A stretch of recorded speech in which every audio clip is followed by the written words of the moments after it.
Bismillahirrahmanirrahim. Assalamualaikum warahmatullahi wabarakatuh. Ingkang kula hormati Bapak Sadut Sutarman sak keluarga sedaya. Ingkang kula hormati bapak-bapak saha ibu-ibu. Ingkang kula hormati para paraga reyok ting Gembong Gunung. Saderenge matur kula nyuwun agung samudra paksami. Ing siang punika kula badhe nderek jejogetan nderek pedal sawetawis menika wonten sawung petak nggih kula sawungipun tematen. Kali enten bunderekipun kula nyuwun wedal sak wates nggih. Cekap semanten atur kula assalamualaikum warahmatullahi wabarakatuh. Nyuwun gendhengipun ilir-ilir Mas. Ilir-ilir.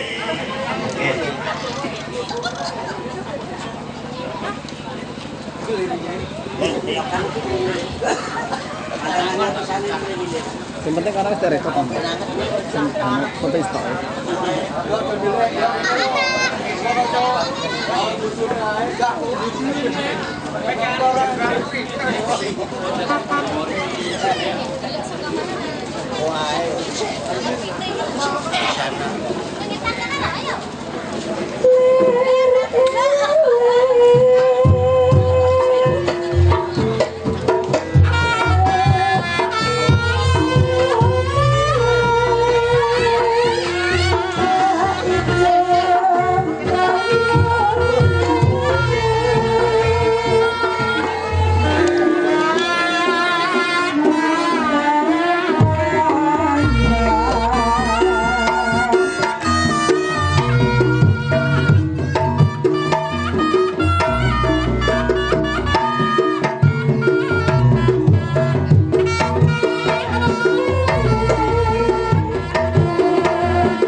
Gimana ya? Ngisi waktu. Enggak.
disarne mandek iki.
Pirsa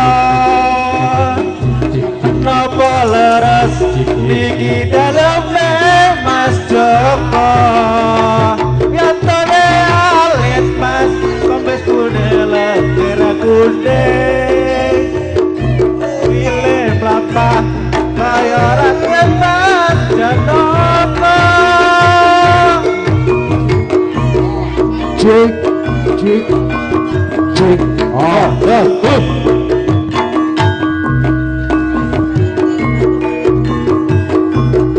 cek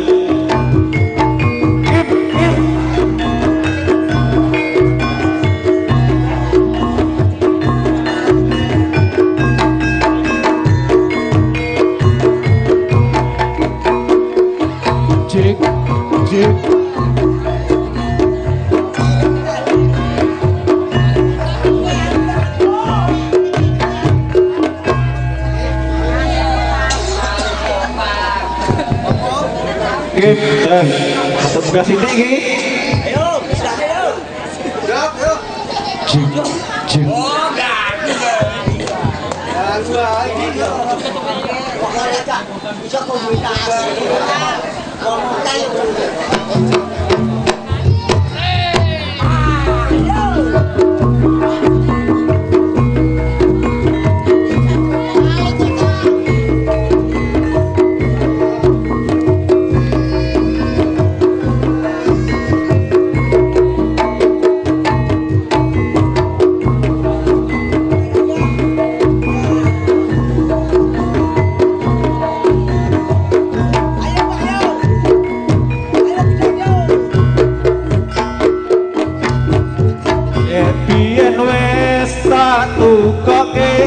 Wujud tali sakotage laka saiki malah saslirane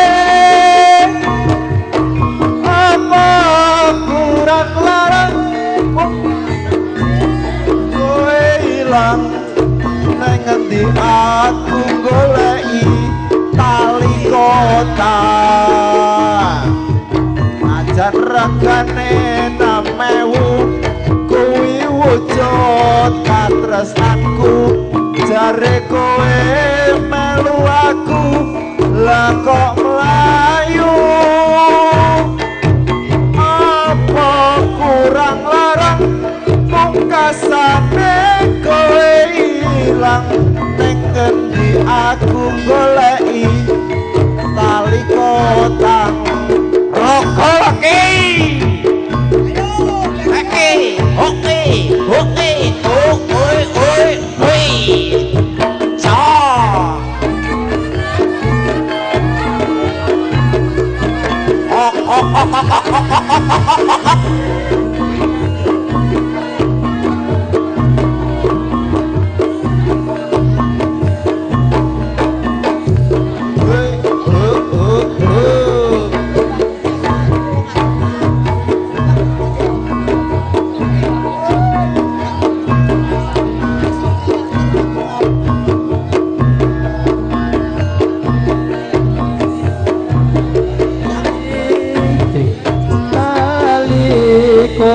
iki tasih bedekane pati tali kota sasi tresno bukan suci Setunggal lagu monggo. Rapat, rapat.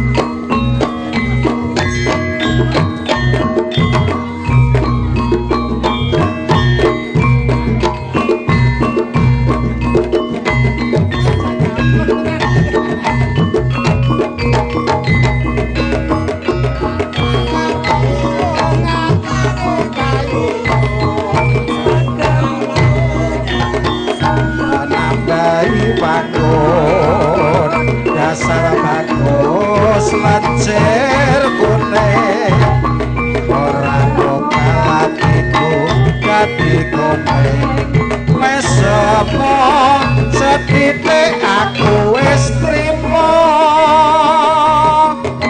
bisa dadi tangga kangen kulino wangi tansah wong atiku tak bisa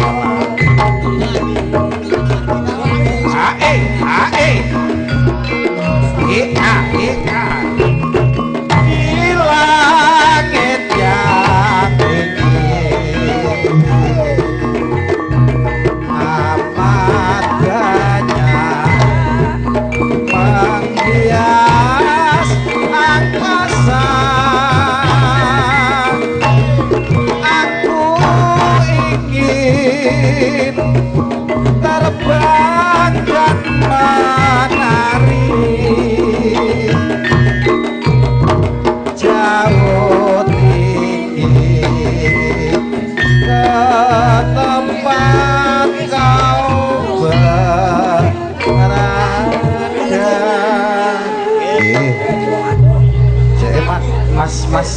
Mas operator. Miku masih bener sini mas.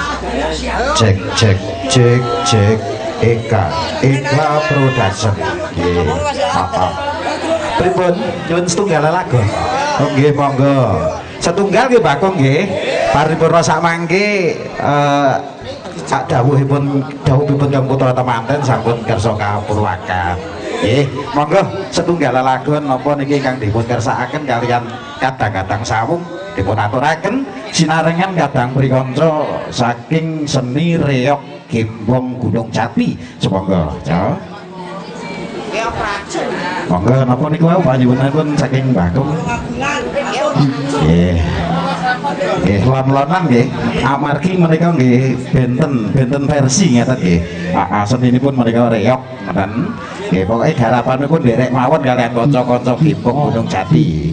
Nggih, monggo.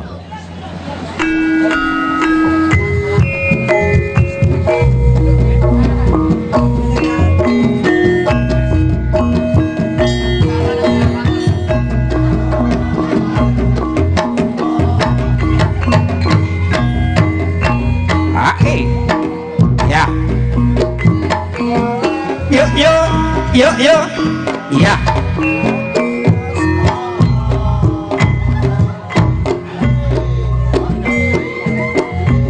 Yen liwat aku kelingan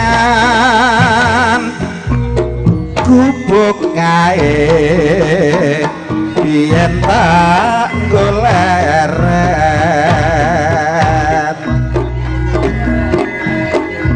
neng cagak kebak tulisan warna abang tondo isih legan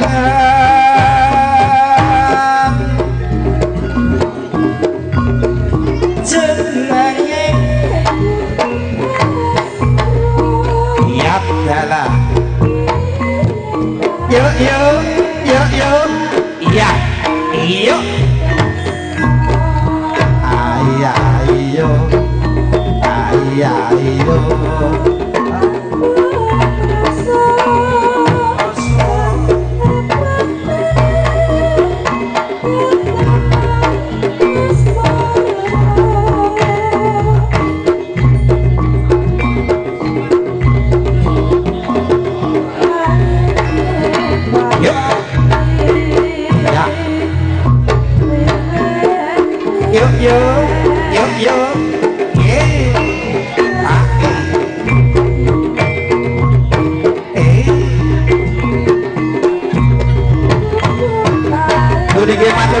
panuwun bojo dumateng kadang-kadang sawung menika saking laladan desa Watu Alang Dusun Kerajaan Utara nggih dukuh RT sekawan RW kang 11 Kabupaten Ngawi nggih matur gunging panuwun ingkang punapa kawedalan punika sampun kepareng kersa berjalan sawetawis niki kepareng sinambiha kerantu adicara dawuhipun kang putra temanten mangkaten iki kepareng kawedalan punika kunjuk dumateng sagung para tamu kakung Sumawana Putri langkung-langkung sanak katang bagi nepalih mitra tepang saking kersaning pepunden kula Bapak Suratman sekaran Ibu Nasrini sekeluarga kepareng go pilih kawedalan injang punika tasih wonten bali wisma suwang-suwang Bapak Ibu monggo daya-daya tumuju wonten ing sasana pawiwahan kepareng samangke dherekaken adicara ingkang kersa kalampah dawuhipun ingkang putra putrinipun saking kersaning pepunden kula Bapak Sutarman sekeluarga inggih kepareng samangke kasuwun sedaya dherek angestreni dherek paring donga pangestu mrih gangsal lantaripun adicara wit saking purwa madya hingga saparipurnanipun jih Bapak Ibu sinedahan ingkang satuhu bagya mulya Bapak Ibu sinedahan ingkang satuhu bagya mulya sih tentrem rahayu saking kawelasaning Gusti Kang Maha Kawasa mugi tansah kajiwa kasalira dumateng panjenengan sedaya lumeberipun dumateng kawula waradin sagung dumadi rahayu niskala duraga mendhak kala sirna pangastungkara ing budaya pangastuti ing gati nuhuni sabdaning para pepunden para pinisepuh langkung-langkung pujangga agung ingkang piniji ingkang pun lebda ing wenda wisawiring guna pangawitan tumuju wonten ing titih hari piniji saged kasebat Gite Palguna nggih akapun kawedalan injang punika iki kepareng sinarengan wertek ing surya ingkang kaping sekawan Juli warsa kalih ewu 26 kepareng kawedalan punika pepunden kula ingkang ngamungkati panjenenganipun Bapak Suratman sagotrah Ibu Nasrini Riani sekeluarga kepareng sakmangke kersa nglampahi adat widiwidana ingkang sampun sinangker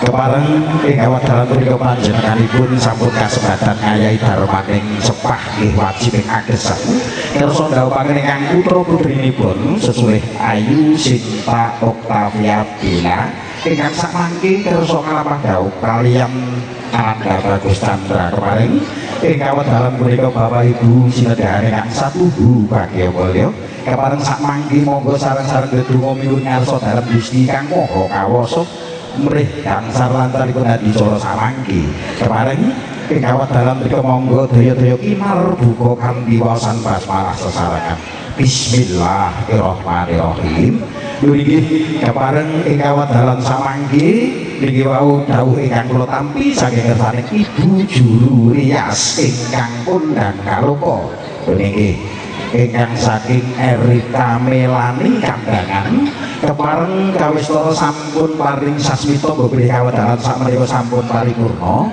kang putra temanten putri anggenipun Angulas Wadana angabdi busana kepareng kawedalan punika daya-daya kakanthi manjing wonten ing sasana mulya kepareng ing kawedalan punika rujuk dumateng pepunden kula Bapak Sutarman sekaran Ibu Ngastriani monggo daya-daya manjing wonten ing sasana panti busana nggih sasana tepas wangi kepareng sakmangke daya-daya kakanthi keng putra temanten putri manjing wonten ing sasana mulya kepareng ing kawedalan punika jengkelipun temanten putri nderekaken saking kadang-kadang seni pagelaran reog Kimpung Gunung Jati pun monggo derek menapa menika ingkang baken saged nderekaken mijilipun temanten putri saking panti busana tumuju wonten ing sasana mulya sumangga